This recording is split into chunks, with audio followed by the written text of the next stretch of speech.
there was something probably that sparked that thought and topic the other day, but I can't think of what that is. Did you see Saskatchewan? No, I haven't seen Saskatchewan. Getting rid of mandates. Oh, really? Yep. By Valentine's, all mandates are gone. And so there are people like, oh, it would have happened anyways. You're like, no, I think it's the truckers. Yeah, I don't think it would have happened. Well, it's interesting that, is there any protest going on in Saskatchewan? I don't know. Or is it all the Ottawa stuff? I think it's the Ottawa and then the freeways. I mean, they shut down the border, which I'm okay with, like the government's going to shut it all down, and then they get mad when the truckers do it, and they don't understand that working class is what keeps everything open. Yeah. So yeah, I saw somebody saying it might have been Trudeau, I don't know, but was like, oh, all these people are shutting down the country and the economy, and I'm like, where have you been the last 2 years? You did it 2 years ago. Yeah. Well, and then one thing that Trudeau said, which is crazy, is he said these mandates are so that we don't do further measures. Like we need to follow the mandate so we don't do more mandates. You're like, that is the most dictator thing you could ever say. Yep. Obey me or else I'm going to make it worse. Mm-hmm. Yeah, it's crazy. Yeah, it's so interesting. I feel like a lot of the corruption is really showing itself, like the GoFundMe thing. Yeah. We should hit record. I'm recording there. Oh, you are? Cool. Yeah. You can hit record on there.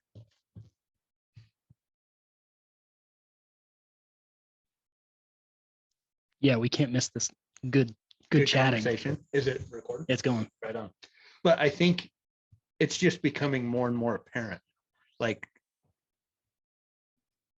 the corruption and everything. Dude, it's crazy. Like GoFundMe. Yeah. How they took the money from the truckers, but they totally had let all the funds pass through to like the Seattle and the Portland people, right? Oh yeah.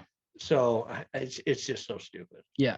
And that you can have government coerce large business into that kind of censorship or moving their funds wherever they want to go. I mean, these people obviously gave that money for a specific purpose, and then that business, because government coerced them, move the money wherever they want. It's fraud. It's stealing. It's anti-freedom. Yeah.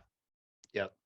And I'm all for companies having the freedom to express themselves however they want and stuff like that. Yeah. I mean, obviously the GoFundMe thing is a little bit different because it's someone else's money. It's somebody else's money. I mean, that's clearly fraud. For these other companies like the Carhartt thing, or a lot of these other ones, sure, that's great. Like you can have whatever company policy you want. I don't care, but people are going to vote with their dollars, and people are going to vote with their time, and people are going to, vote, and we'll see if those companies make it or not. Because for a long time, it seems like, I hope that we can stick as a society and as freedom loving people. I hope that we can stick to those things when we say we're going to boycott Carhartt or whatever, because it seems like we have such a short memory. Very true. We, like look at the NFL and the NBA and that kind of stuff. I had friends that were like, I'm never watching it again. And I'm the same way. I don't watch it. I never really watched it that much to begin with anyway. Yeah.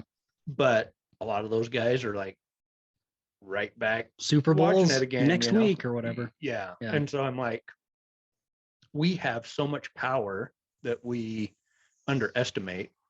And, it shows in the trucker thing, the amount of power that we as people have, but we need to remember that all the time, daily in our lives with the decisions we make too. I don't know. Yeah. Well, I walked into a farm store the other day and saw a bunch of Carhartt beanies, and I was like, those are pretty cool looking beanies, but it's Carhartt. So yeah, I'm not going to do it.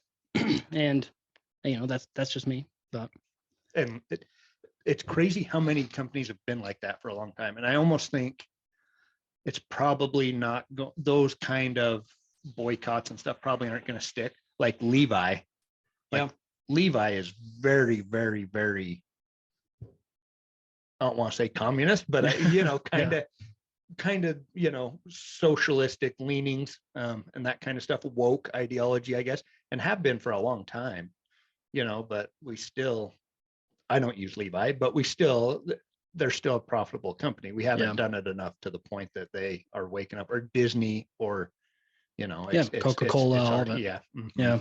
But So freedom, pretty interesting to watch the communist games right now, the Olympics. I haven't watched any of it. I had no idea about that until I saw pictures, and I was like, that's a funny Photoshop picture. Yeah. And then I'm like, wait a Whoa. minute. Oh, it's not the Photoshop. Holy heck crap. is going on there? Yeah. Yeah. It's Yeah. It's like a dystopian landscape with a downhill ski thing right in the middle.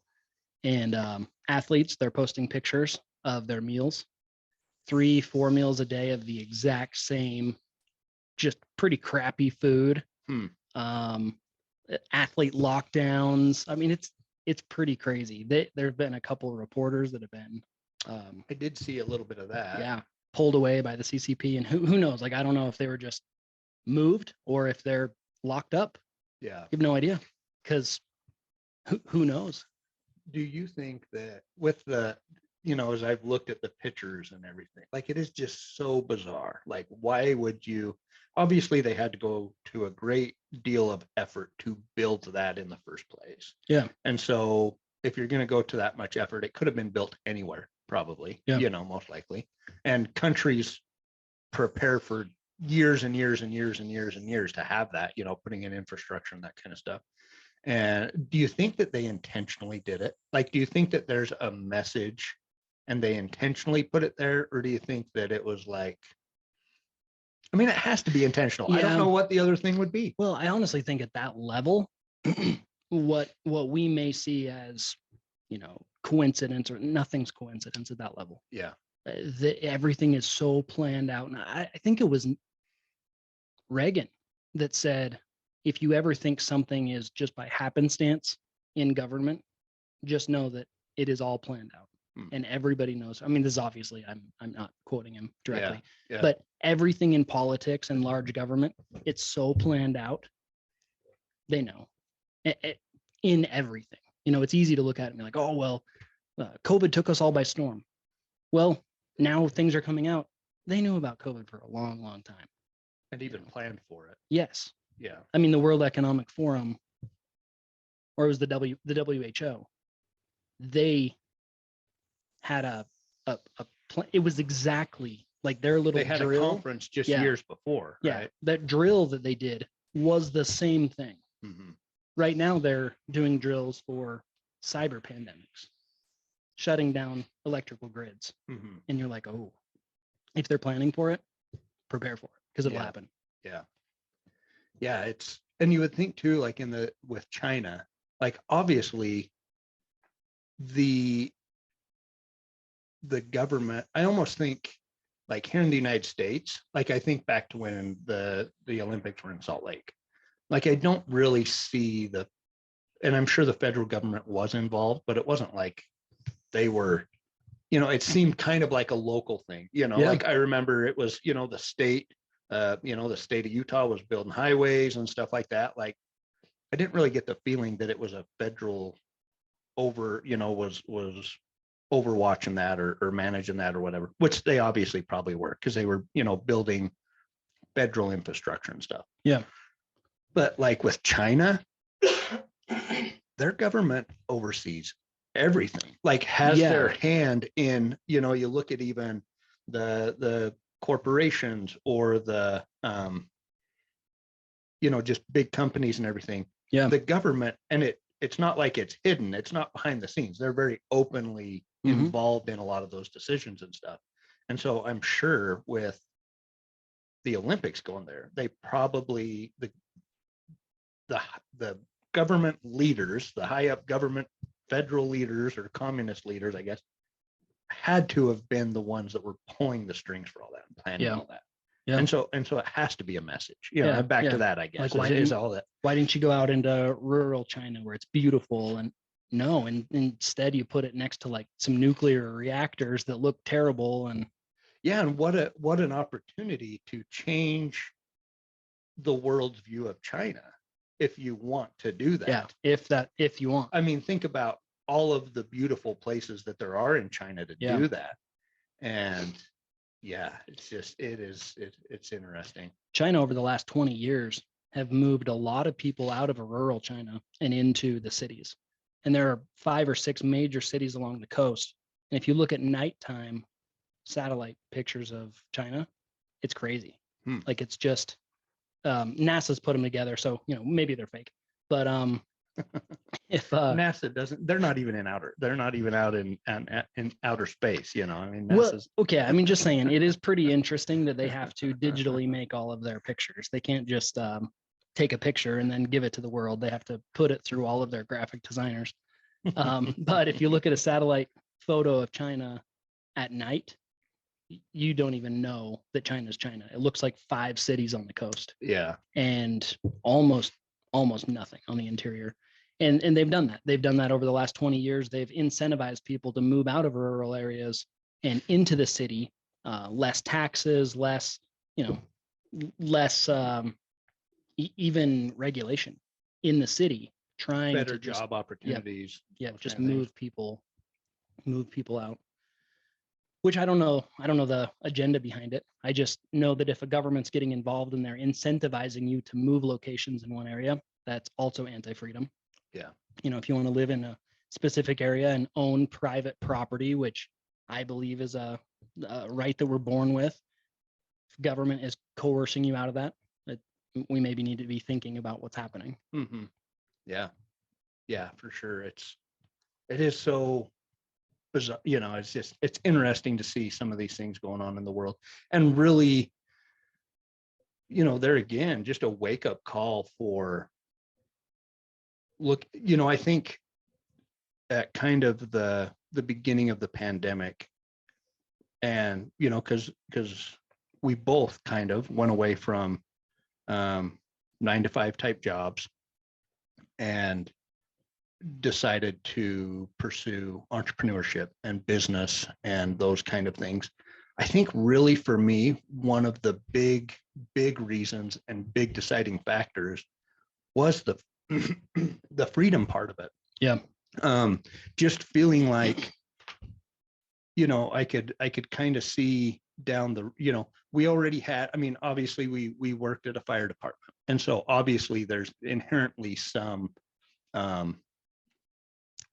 things that criteria you have to meet, as far as for safety and different things, being clean shaven, living within a certain proximity to where you're working, and just all of that. But it does kind of take a toll, which I understand all of it, but it does kind of take a toll on freedom of expression and being able to decide, okay, how do I want to look? Where do I want to live? Some of those things. For sure. And then I felt like with COVID coming in and some of the additional, and it wasn't necessarily from the department, but just the restrictions from the government and everything as a whole, I could kind of see some red flags a little bit where I was like, there's just getting to be too much control here. And what I really want to be doing is choosing my own schedule, choosing how much time I spend with my family, choosing how much money I'm able to make, how much effort I want to put into something, how much value I want to add. And so for me, it just came down to that. I think it wasn't necessarily one individual policy or anything like that at that specific time. It was just kind of everything was like, all right, you know what? I want to go out and do my own thing. Yeah. And I want to have that freedom. I want to be able to make those decisions for myself and for, and me and my wife decide on those things, and that's it, and just kind of have that freedom and I had another word. I just forgot it. Sovereignty. Yeah. Like sovereignty, just kind of doing that. So I think that was the biggest reason for me to kind of make that adjustment. So I'm right there with you. For years, Kira and I've talked about financial freedom. Mm-hmm. And I think for a long time, I didn't actually understand that, financial freedom. It's like, oh, you just have to have a plethora of money. not necessarily. Financial freedom comes down to just freedom to use money however we need to contribute and advance in society, or just participate in society. You know, we live in a society where money is necessary. It's how it's all set up. If you want to do anything, you want to go to a theme park, you want to build onto your house, whatever it is, you have to have money. Well,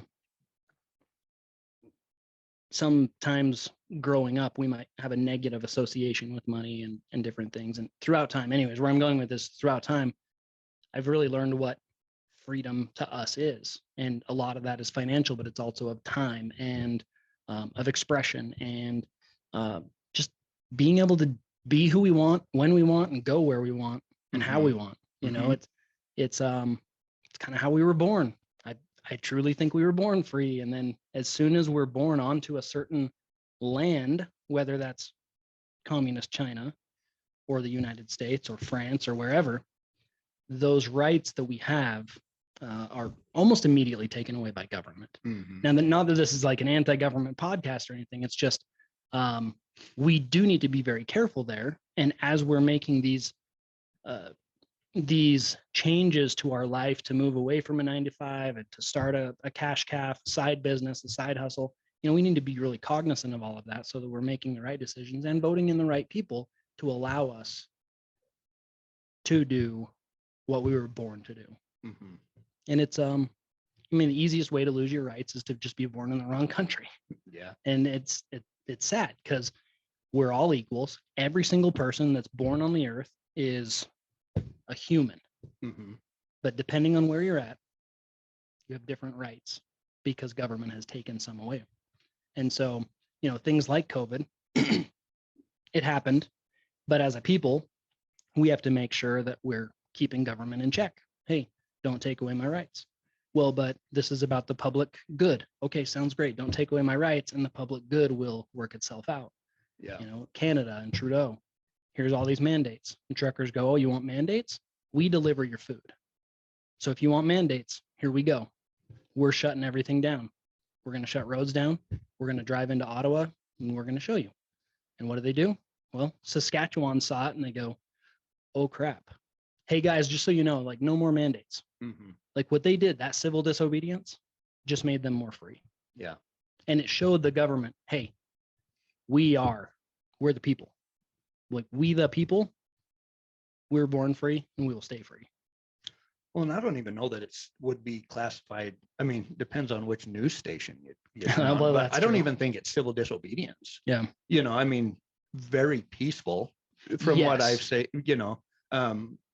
So maybe civil disobedience probably. Yeah. But even then it's not like the stuff we saw in Seattle and Portland and that kind for of sure. stuff. So like I that, don't even that to me I don't classify that as civil disobedience. It's there's not terrorism. civil and it's just blatant law breaking. But like, you know, in Ottawa, they said, hey, for 10 days, you can't honk your horns in Ottawa.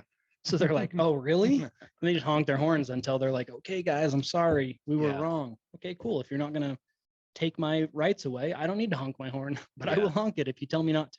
Well, and it shows where we're at and it's cool to see that it's not just a United States thing. Yes. Everybody around the world has had it. Dude, it's huge.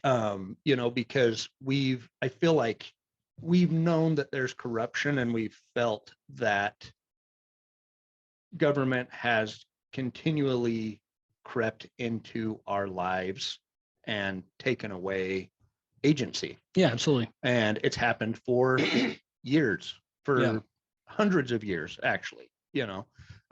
So it's cool to see that.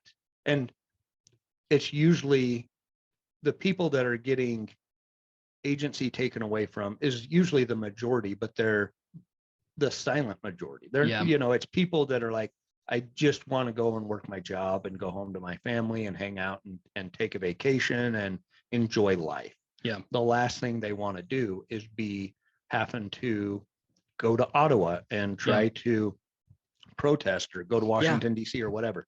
And so, you know, unfortunately, I kind of think of myself in that same group, but we have, since we don't like to be loud and confrontational and stuff. We have slowly let the government creep more and more and more and more. Yeah. And it's cool to see now that it's like, okay, like this is it. Like Yeah. we need to make some changes here. And it's interesting too that the governments have lost sight of who really controls the country. Yeah. You know, or and not even control. I'm not saying controls as in like confrontationally, but they disregard the impact that truckers have on an Yeah. economy, or that normal citizens have on you know, how the peace and the prosperity of the country goes. They Yeah. think it's them. Yeah.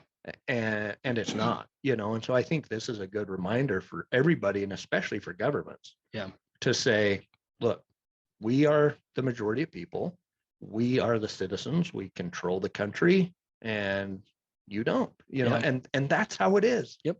I almost feel like thinking, you know, saying those things, sometimes people are like, what are you talking about? Like the government controls the country. We've lost a lot of knowledge about what freedom actually is, and For sure. and you know, the Constitution and a Yeah. lot of that stuff. So Well, it's a government of the people, by the people, and for the people. That's how it should be. We're electing our peers who didn't even want to be in politics in the first place. That's the right people to Yeah. put in. You know, if it's like, hey, who's going to be next on city council? Well, there's all these guys that want to do it. I don't want any of them. I want to talk someone into it. Yeah. Someone who doesn't want to do it. So they get in, they make positive changes towards freedom, and they're gone. Yeah. And term limits. Yeah. Yeah. This is a podcast about small business. We're like, put term limits in. Well, But- it's all connected. Yeah. You know, I thought about in the last, well, we were talking, me and David went running yesterday. You need to come running with us. It's Well, great. I just really like to lift heavy things. I don't like I to know. I don't like to move my heavy body over long distances as I'm drinking a soda here. Well, and I've been It's diet. slacking. I've been slacking on the moving heavy things lately, so I need to come in and If do we more could of just that. But combine our yeah, strengths. exactly. But we were talking about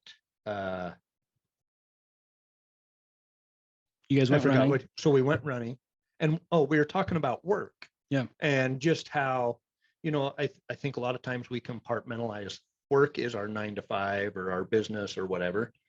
Everything is work. You know, we were talking about this. Working out is work. Yeah. Getting good sleep is work. Having a positive relationship with our family and our wives is work. Like it's all the same thing. Like it's not chunked up into different things. And I think the same thing is true of government and business and, you know, just all of it, financial freedom and fitness, you know, physical well-being. It all has to do the same thing. So, I mean, yeah, we're doing a podcast about small business and talking about government and freedom, but boy, I mean, that's one, you know, it's the same. It's the same kind of thing. Go to communist China and try to open up a small business. Mm-hmm. I mean, that's kind of extreme, but at the same time, I know what we pay in taxes. I know how difficult it is to pay what we do in taxes. Mm-hmm. And then we talk about, you know, societally, we talk about raising the minimum wage and doing this and doing that. And you go, well, we got to back up here, guys. You raise minimum wage. What do I do immediately? I raise prices because I have to. Mm-hmm. We're not trying to pay employees the lowest amount that we can. We never start anyone at minimum wage because to us, they're worth way more than minimum wage. But if you raise that minimum wage, 15, 16, 20, whatever it is, the only way that gets afforded is raising prices. If I raise prices, then other places have to raise prices. And all of a sudden we're in the same boat that we're in right now. And that all has to do with who we're voting in, why we're voting them in, what we're allowing them to do. Mm-hmm. It's interesting, but I also want to say it's fun. Yeah. Because no matter what they do, we'll figure it out. Yeah. Which is the mentality you have to have. Like if you're going to get into small business, cash calf sort of stuff, you just have to make it. You have to be determined. Here's my list of goals. I'm going to reach it, Mm-hmm. regardless of what government does. Yeah, you got to be a problem solver and somebody that embraces change. Yes. And evolve with that change. Yeah. You know, I think that's it, probably the number one quality to get to, and it's hard. It's hard to look at change as a positive thing, but I mean but you have to in a job too. You know, I mean, it's similar. It's very similar. Like I think people maybe overcomplicate business and stuff, and they're like, oh, like I have to go out and figure this stuff out. Well, you're doing the same thing in a job. You know, maybe there's more structure there on exactly what you're supposed to do, but we're all creative people, and we, you know, I mean, we have the skills that we need to be able to do that, or we can learn the skills. You know, it's pretty, and just having a learning mentality and going out and figuring it out and making it happen is, and how valuable is that? I mean, you talk about freedom, and, you know, if you can foster and grow the ability to be placed in any situation, kind of lean into that change, or, you know, whatever it is that position that you're in, and find the ways that you can come out and win. I mean, that's freedom. Yeah. You know, to be able to say, I don't care if I lose my job. I will do whatever it takes to build the skills and change and find something new and be better than I was before. Or my business just maybe isn't doing what I want it to do. I can learn the skills that I need to be able to, to adapt and change to that. I mean, you want to talk about freedom, you know, I mean, I totally agree. That's it. That's like the ultimate freedom is, you know, say you look at people that immigrate to the United States. Okay, so you say you had to go to a completely new country where you didn't know the language and change and adapt and grow into that and be successful. I mean, that's why people that immigrate here are so successful. You look at those families and those people, because that's all they do is they change right along with it. You know, they're able to evolve into that. Yeah, I love those stories. And that's incredibly freeing, I would imagine. You know, I mean, you come and I'm sure for those people, it's probably easier to say, well, if my business fails, I'll start another one, because they've already done it. Like they've already been there.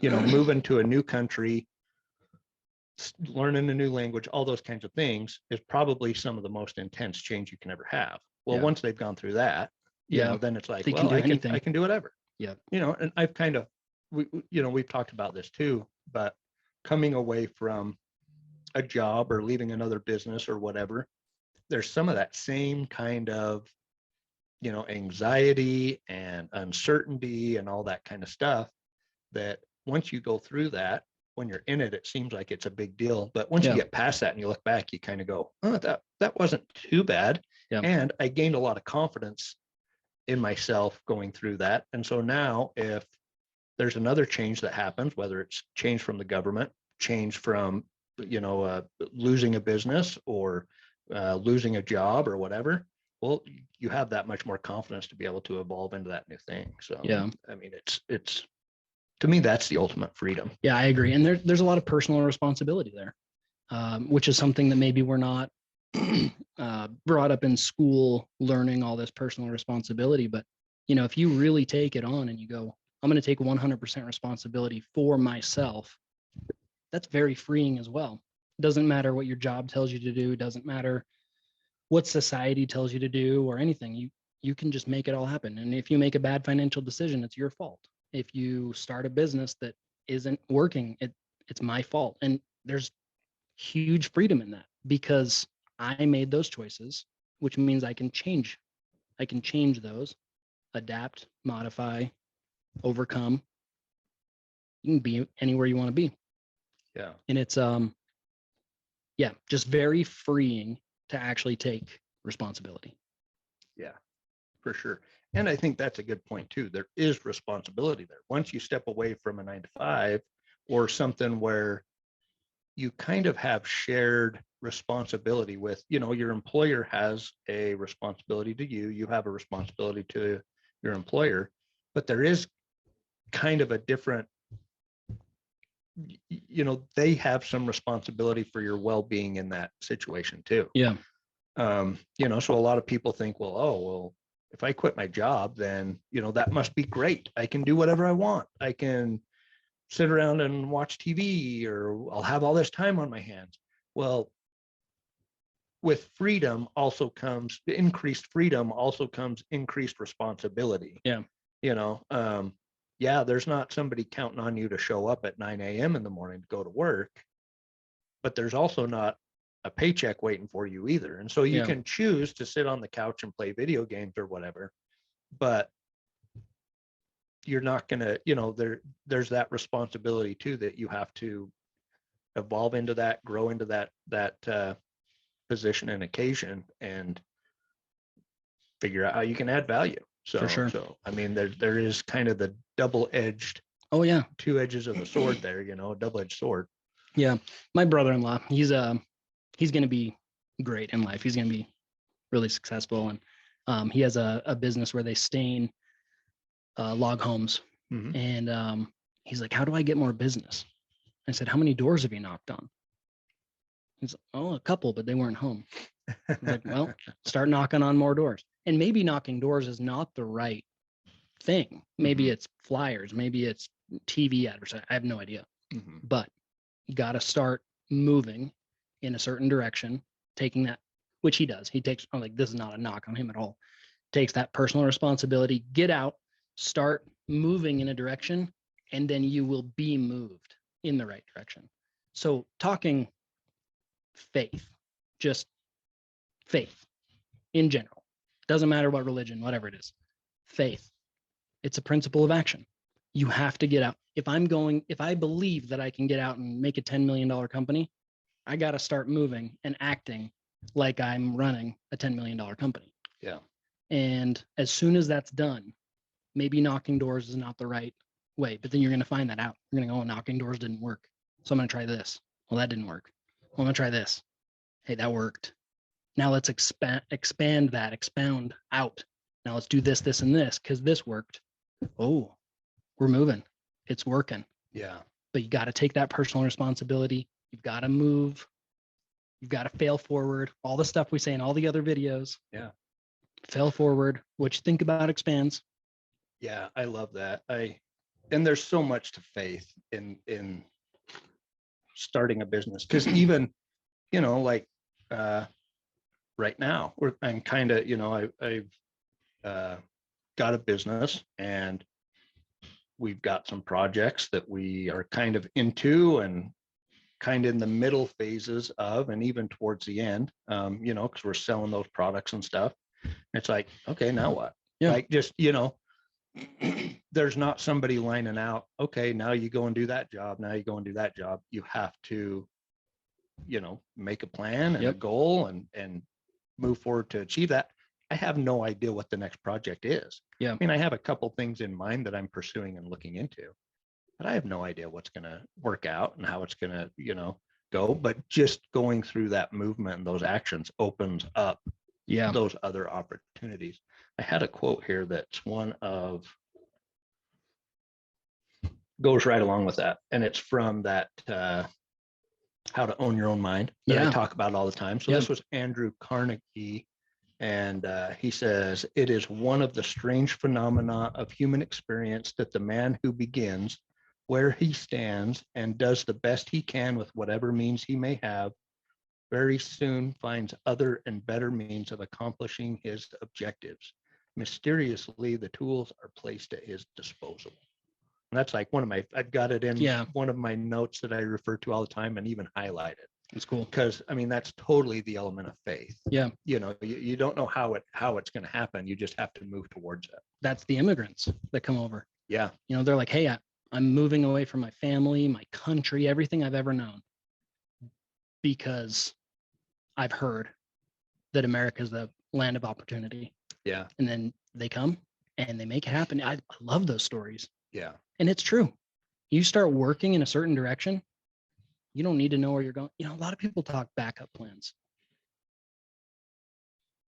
You might not need one. In fact, that backup plan really might just become, I did it. My backup plan was work as a firefighter and a paramedic. So what did I do? First opportunity that came to have a full-time job doing that, I did it because of the security. It was like, oh, I can just show up at work and make money. That's great. But then, that also took away from what I wanted to do in my life. So the faith of giving that up to just go and focus on whatever and wherever the universe puts me. Yeah. I sure hope it works out. It's been good so far, but it does. It works. And you can't fight against it.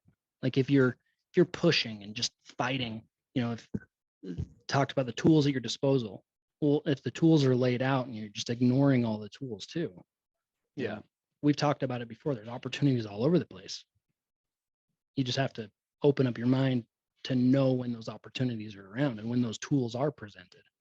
But they're all over the place. Yeah. Jordan Peterson working as a dishwasher. He looks around and there's opportunity everywhere. I was talking with one of the front desk workers, and I told him about that podcast and Jordan Peterson, and then it kind of dawned on him. He's like, oh, it's the same thing here. Yeah. There's this side and the fitness side, and there's management, and there's inventory, and there's this. And he's like, oh, and he's a cool kid. He wants to do business and make things happen. It was kind of dawned on him like, oh, I'm in it. I'm here already. It's cool. And how many uber successful business people are in and out running, associating with him every day? Yeah.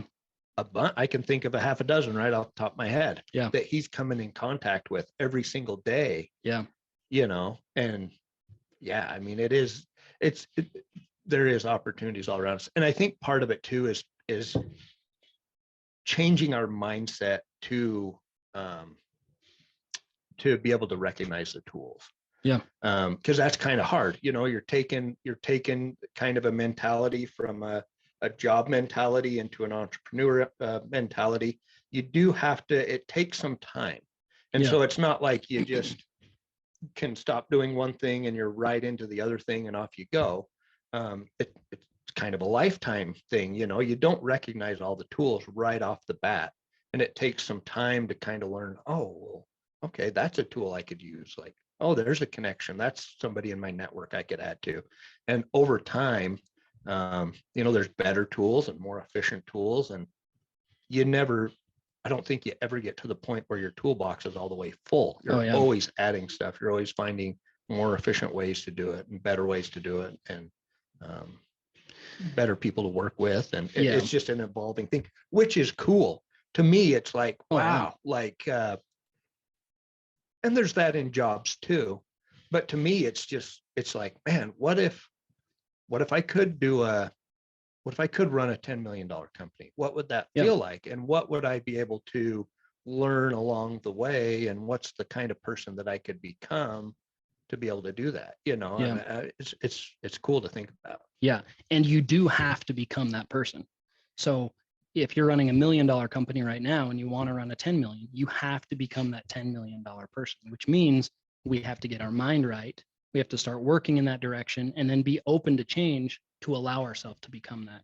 And I think a lot of times, I'm picking up my phone right now, we get just like so fixated on, hey, what's on TikTok? What's on Instagram? I'm going to listen to the radio. I'm going to go here. I'm going to do this.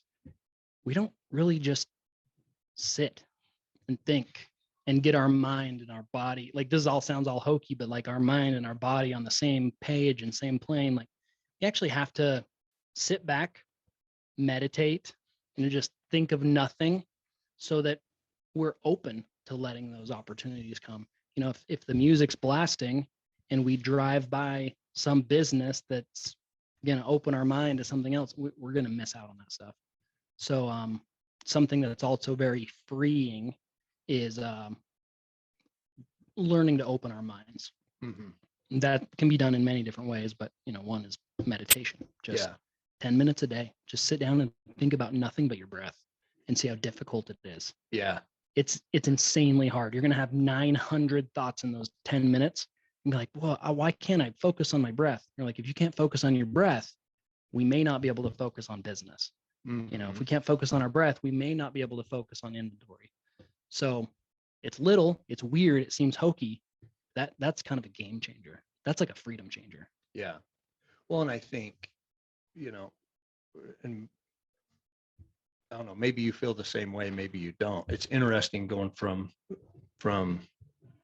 a job to a business. It's different too. You have to find that clarity and that time to just think. Like, Yeah. you know, because I grew up farming. And so it seems like if I'm not doing something physical, some physical work, like I feel like I'm not doing anything, Yeah. you know. But as you move into business and as you move and grow your business, you're actually doing a lot less of that kind of stuff and more mind stuff. You know, Yeah. your role is to make decisions, which a lot of times is a lot more tiring than just the physical part of it. You Yeah. know, and it's just like, I don't want to have to make any decisions today. I'm just gonna Decision fatigue is real. Yeah. And so to, you know, that I've noticed that too, is like, I find myself going, oh, well, you're not doing anything today because I'm not doing some physical, you know, farm work or cleaning a fire engine or whatever, you know. Yeah. But I'm like, wait a minute, you're driving around on your phone. I'm not driving on my phone. I'm driving around thinking all day long, but make phone calls all day long. Yeah. Or you're texting somebody to line up jobs, or you're signing paper, you know, it's more of a decision-making role. Yeah. Which can be fatiguing. And so I think it's super important, back to the meditation thing, to find those times where you can just sit and be quiet, remember go over your vision and your goals and kind of, envision that stuff so that you remember why you're doing it. Yep. A big one for me too is running. Like, I enjoy running, and I've actually tried to take, I haven't tried a lot, but I've tried to take like nootropics and, you know, like some brain boost things and stuff like that, like just play around with it. Cause it's like, man, if I could just get rid of the brain fog some days, you know, and then I'm like, oh, then it'd be great.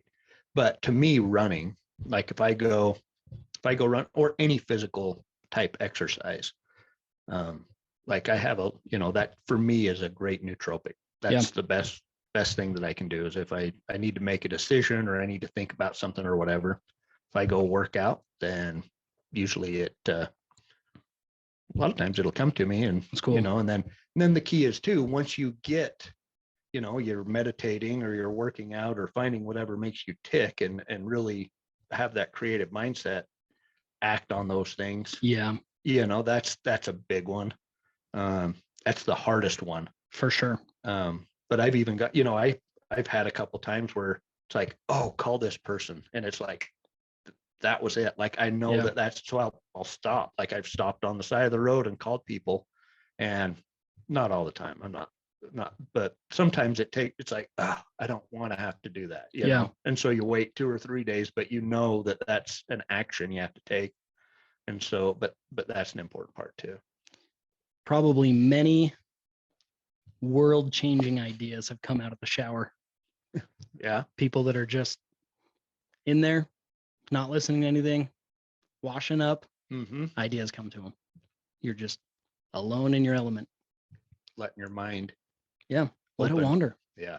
There's actually huge power in daydreaming. You know, if you think of like a meditative or a trance type state, you know, has there ever been times that you're just kind of daydreaming and then you're like, whoa, oh, I'm here. Like, I am here on the earth. Like, you're in it. Yeah. You know, let yourself daydream a little bit. It's all good. It's kind of cool, and it's freeing as well. You know, my mind was wandering. Where's it wandering? Why is it wandering? How do I feel when it wanders? Like, that stuff, it's good. It really brings you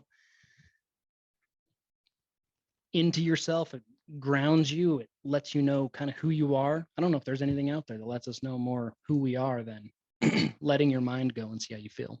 Yeah. Or if someone cuts you off in a car, Yeah. that'll let you know who you are too. Yeah.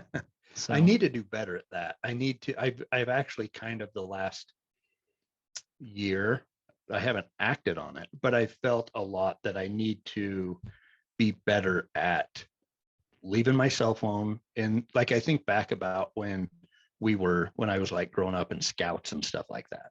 Like we'd go on week-long backpacking trips. yeah, Nobody had a cell phone. Nobody had, any of that kind of stuff. You were there. You were in the element. You were making decisions. If an emergency came up, well, you figured it out and you solved the problem and you made it work. I think we've lost a lot of that because we can carry a cell phone with us wherever. Or like I've been up hunting and sitting on a ridge glassing and pull out my phone to check like the stock market or something. And I'm like, what in the world am I doing?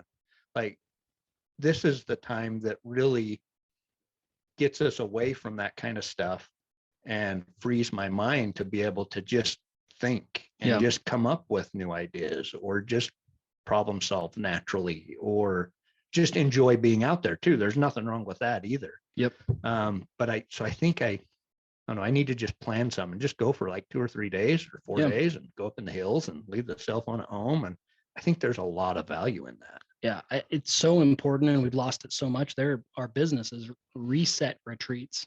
You go and you spend 5 days in Patagonia hiking around with a shaman, and you can't bring your phone. And the whole time they're like doing meditations and different things to just reset people.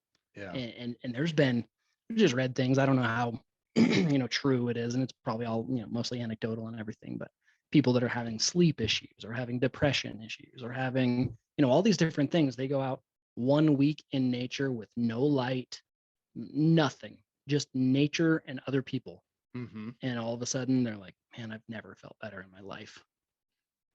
There's something to it. Well, and isn't it so interesting that as a society, and not everybody, obviously, but I think for the majority of society, myself included, it's silly that we have to think that we need to pay for something to go and do that. That should be a natural thing, that we, especially, I mean, we live in Idaho. We should go do our own week-long. We could go. Why don't you become a shaman? and then we can shaman Tyler. There's nothing scarier on the planet. We could literally drive 15 minutes away and not see a human. I mean, we're so close to all of that. But maybe that's a good action step for both of us and even people listening, is like monthly, like take 1 day monthly and turn the cell phone off and go do something in nature or whatever. Dude, Jews. So Ben Shapiro, every Sunday, or maybe it's Saturday. I heard him talk. I think it is Saturday. Saturdays. Right? Or is it I think it's Saturdays. Saturday. I don't really know. But one day a week, he does nothing technological at all. Isn't it like he doesn't even, I heard him talking about that, and it was almost kind of like they don't even really turn lights on and stuff. I think it might be like candlelit or at least, sim close to it. And what a great thing to take. He's completely present with his kids that day. He's completely present with his wife that day. That's 1 day a week. You start talking, that's 13, 14% of the time. No cell phones, nothing. And I mean, in that work, good for him, because for sure, his whole life is stress.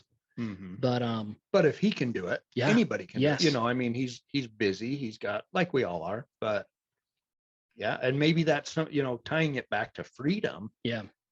Maybe if there's some of those things that we are cutting out because we feel guilty about it, or we feel like maybe that's the reason to kind of look at not just work, but everything in life and go, okay, what changes do I need to make so that I can set up a life exactly like I want, whether that's going hiking once a week or whatever.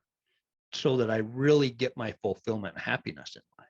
Yeah. You know, that's the freedom part, is being able to find those things out and then do them consistently, you know, things that make us happy. Well, and how we do anything is how we do everything. So if I think, how hard is it one day a week to get rid of my cell phone? And if I think, oh, I can't do that, I'm a slave to that phone. Mm-hmm. With this, I got phone and a pop right here. Like if I'm like, oh, I need to go a week without diet soda with sugar-free peach and mango in it. Mm-hmm. You know, I'm like, oh, that scares me. If it does, well, I'm a slave to this. My brother asked me the other day if I would do a 7-day water fast with him. And I was like, nope.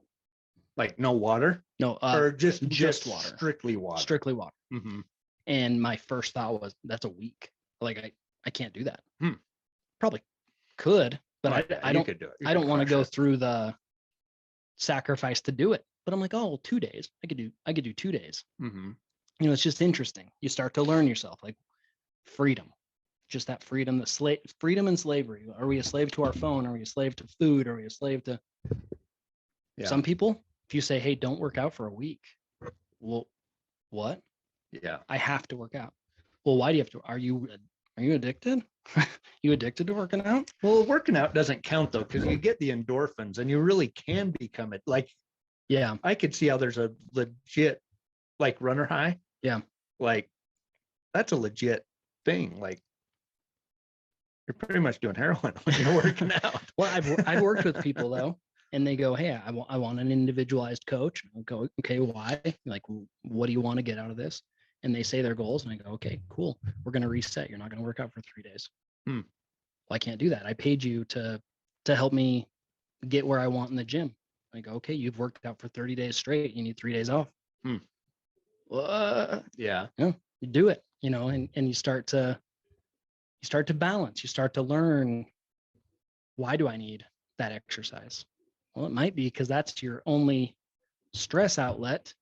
We need to find a couple other stress outlets, because if working out, which is a stressor, is your stress outlet, we got a problem. Yeah. And so just finding, it's fun. That's my favorite part about coaching, is figuring out what the stressors are and eliminating them, because that's where people start to really see body fat loss. They start to see muscle gain. They start to see they're getting where they want. And then other parts of their life get better and better, because stress is, like you actually said it, you said it in regard to work. Everything is work.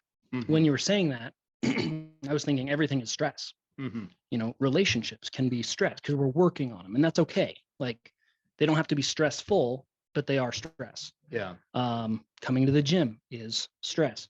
Driving your vehicle is stress. Like, it's all stress. So what can we do to alleviate that? And we don't want to be a slave to our own stress. So talking freedom, I mean, if there's an ultimate freedom from anything, it's freedom from yourself. Yeah. You know, we're creatures of habit. And if those habits are negative, if those habits are driving us in a poor direction, we got to fix that. Well, and then replace it with habits that bring us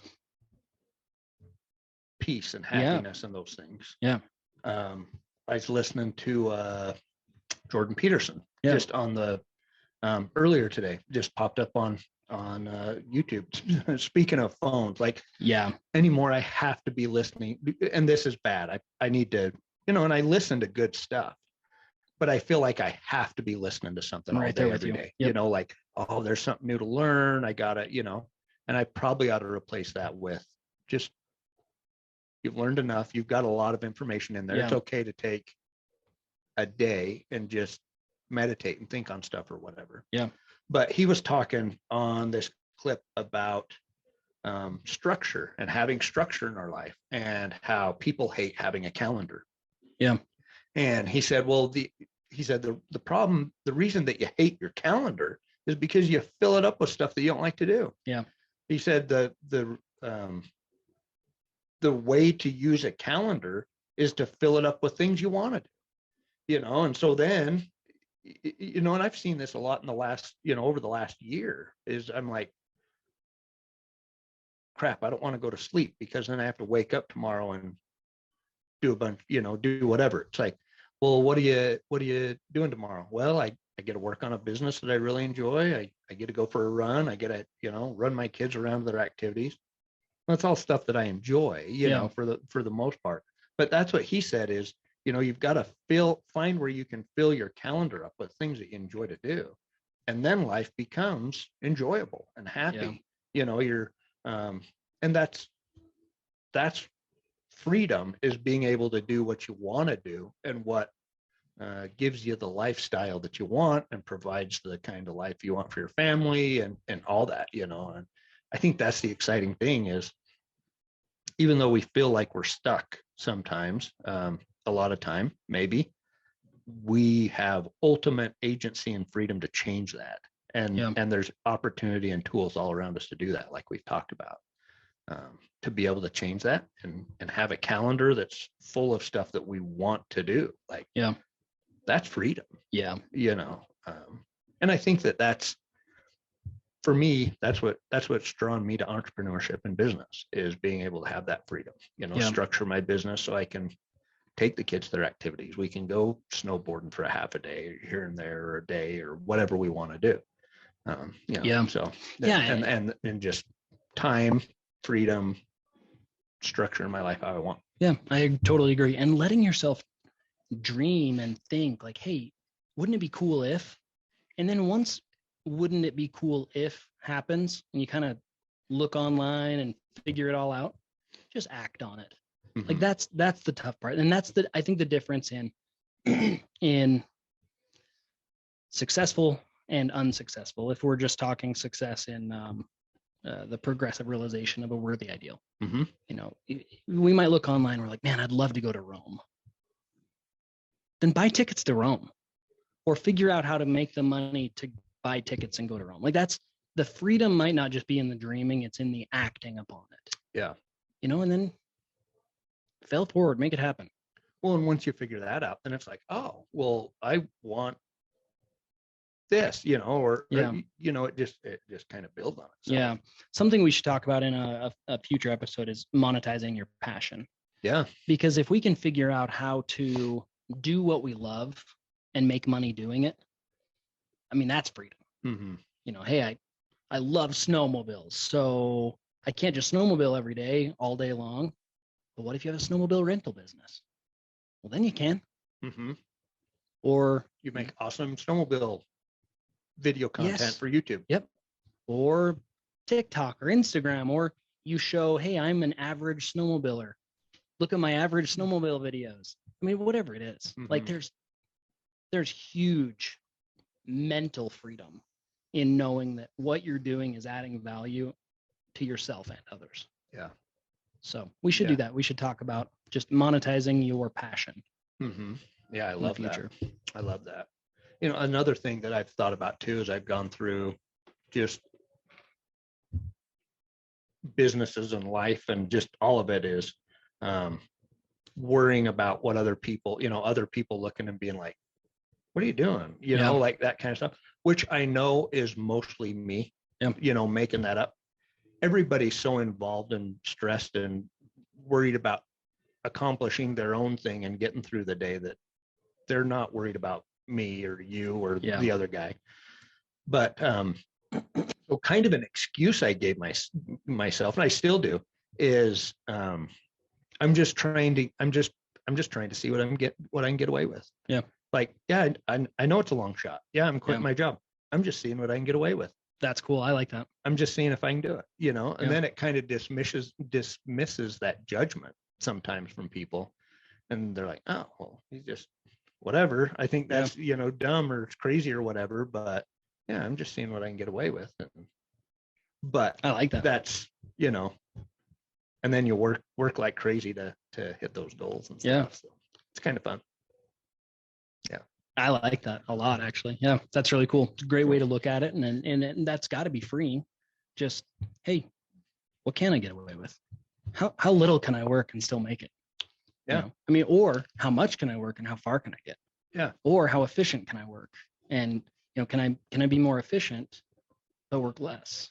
Yeah. That's something that you're allowed to do when you work for yourself. Yep. You're not allowed to do that when you work for someone else. Yeah. How little can I work and still make 100,000 a year? Whatever it is. Yeah. No, you have to. Well, and it's more of a value-based system than a time-based system. Yeah. There's people that can add $1 million of value to people in 10 hours a week. Yep. And okay, there's people that work 40 hours a week and make $30,000 or whatever it is. Yeah. It's just different. It's a different way of looking at it instead of going, well, how many hours do I get to work each day, or can I work each day, versus how much value can I add, and what's that value worth? Yeah. I mean, it's cool because it's like, well, if you can add enough value to make a living in 1 hour a day, Totally, and that's what you want, and that's what makes you happy, go for it. And you've got other things that you want to pursue. There you go. Yeah. That Timothy Ferriss 4-Hour Work Week book. Yeah.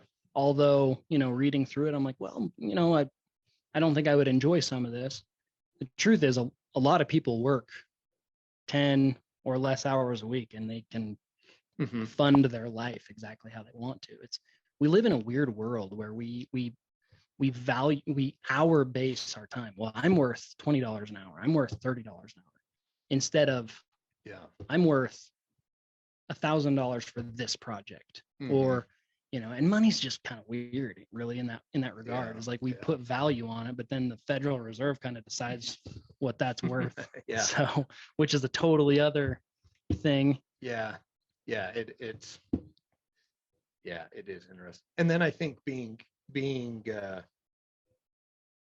okay with, when we get to that point and we're doing those things, being okay with it. If we're working 10 hours a week, and this is something I struggle with, is if, because I can the business stuff that I'm doing right now, I can pretty well manage from my cell phone. Yeah. It's managing projects and people and making phone calls and lining this up, and any more to have papers signed and everything else. They just it's all online. Sign it, it's all online. So can do pretty much on the cell phone, but it is kind of hard doing that. It's like you get to the end of the day and you're like, man, did I do anything today? I ran kids around all day long, but I was also talking on the phone and negotiating this and, checking up on that part and, but that's the world that we live in. And that's what you want to do, and you want to have freedom to run around and be with your kids or your family or whatever, then there's totally ways to do that. Yeah. But once you get there, if that's what you want, once you get there, be happy with that, be content with that. Continue to dream and make goals to get bigger and grow and in multiple areas of your life, but don't beat up on yourself, which is hard because society sometimes was like, well, you didn't work 40 hours this week, like, what's wrong with you? What the heck's wrong? Yeah. And it's like, well, I didn't work 40 hours, but I added some value or whatever. It's so our society is not set up or based for entrepreneurship. It's very strange to me. Like I was even figuring out some insurance stuff the other day, like health insurance. And I was talking to this lady on the phone, and she's like trying to figure out, because there's, it's so bizarre now that health insurance has to do with like our taxes and, I mean, it's such a dumb system.